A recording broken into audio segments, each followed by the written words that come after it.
Okay, so here it is, the dump truck all fixed up. Alright, so we have a do not press button on the dash right there. So hop in there. Do you see the do not press button? It's going to say do not press. It's that silver button off to the left. Right here? Yeah. Yeah.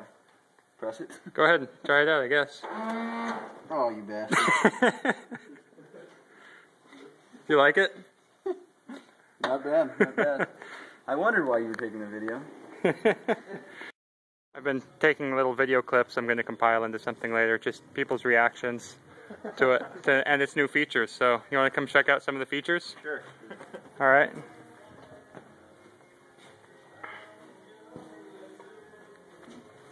Open the door.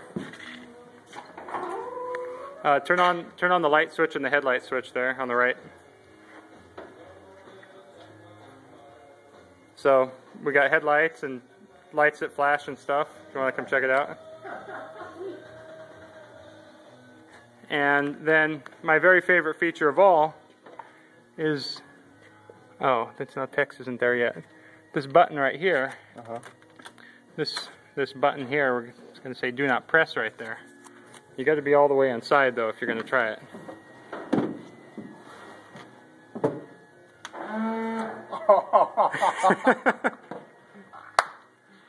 Nice.